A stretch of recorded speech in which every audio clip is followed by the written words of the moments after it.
आज श्रावण मासर द्वितीय सोमवार जहाँ नहीं चलचंचल राज्यर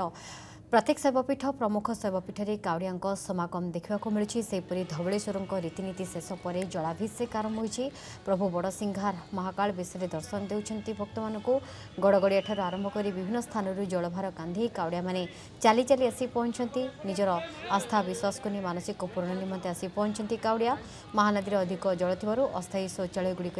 व्यवस्था। आज द्वितीय सोमवार पखापाखि 15-20 काउड़िया समागम देखा मिली। देवाशीष रही आम साथ धवलेश्वरी। देवाशीष एवं काउड़िया केते भिड़ लगी रही एपटे महानदी जेतु पानी अच्छी टिके माने कटकणा रही कि सत्य प्रबल भिड़ काउड़िया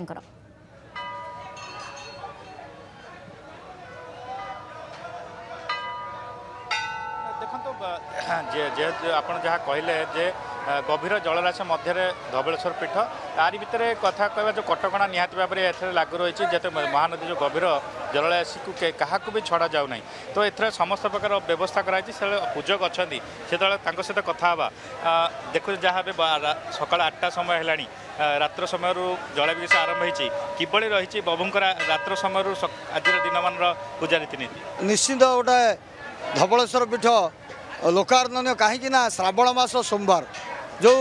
आमर मध्यरात्रि जो बाबांकर द्वार फिटी नीति आरंभ होता से स्वल्प संख्यक भक्त थिले जेतेबेले आमर मंदिर प्रशासन बंद करथिले जे कि मंदिर बंद एवं यात्री आसवा बंद से एकत्रित हो जाते नदीर आरपट मंचेश्वर ग्राम जिते धवलेश्वर महाप्रभुंर रात्र 1 घटिया समय द्वार फिटी नीति आरंभ होता से पूर्व धाड़ी बांधि छिड़ा होते श्रद्धालु भक्त मैंने एगोटा लोकारणर कथा बाबा धवलेश्वर को जो श्रद्धालु भक्तटी आसुच्च आज श्रावण मसरे जलार्पण करने निश्चित ये जो श्रावण मासर धारा श्रावण प्रभु धवलेश्वर होती जलप्रिय तेणु थरुटे बाबा को जो स्वहस्तर निजर ग्रामर पुष्करणी नदी जो जल आनी कांधरे बाहुंकी धरी लंगल पादरे प्रभु धवलेश्वर तांकर से आशीष प्रदान करूँ। ये जो धवलेश्वर पीठ चारिपटे महानदी थी आमर ओड्राफ टीम अग्निशम बाहिनी सतर्क रही कहीं नदी में पानी बही तेणु से नदी को छाड़ूना जो आमर चारिपटे कल अच्छी से गाधई पाधई आसिकी प्रभु धवलेश्वर को आसी निजर मानसिक जलार्पण कर पूजक समिति सतर्क रही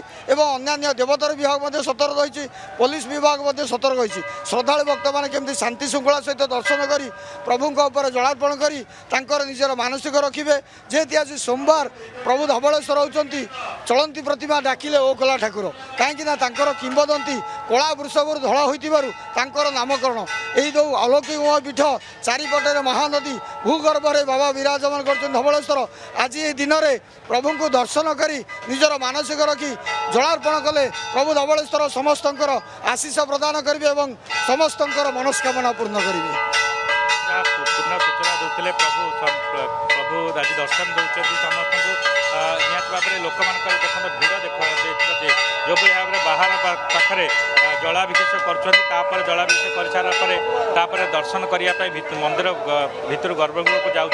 निहत भाव में ये भिड़ कथा कहवा भिड़ बर्तमान सहित कमी ना कारण लोक मध्य गोटे उत्साह अच्छी जे रात्र समय पाखापा जो भाई कथा कहले जे रात्र गोटाए समय जो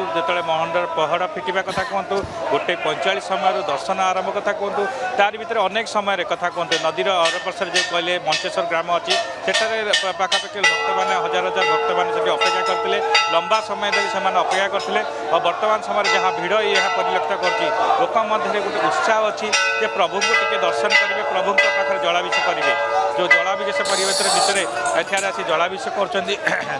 समस्त एक भाव में जलाभिषेक कर श्रृंखलित भाव जा प्रभुंर दर्शन कर निहत भाव ये जेहेतु आज द्वितीय सोमवार प्रथम सोमवार अपेक्षा द्वितीय सोमवार निहत भाव में टिके भिड़ संख्या बढ़ी लोक संख्या बढ़ी और दर्शन जेहेतु रात्र समय वर्षा होता बर्तमान पागरे पाग से हल्का अच्छी वर्षा ना कि खरा नहीं श्रृंखलित भाव में आसिकी भक्त मैंने आसी एठारे दर्शन कर निहत भाव ये गोटे से भक्तों सहित कथा गोटे अपेक्षार अंत घटी जलाभिषेक कर सारे प्रभुंर दर्शन करेंगे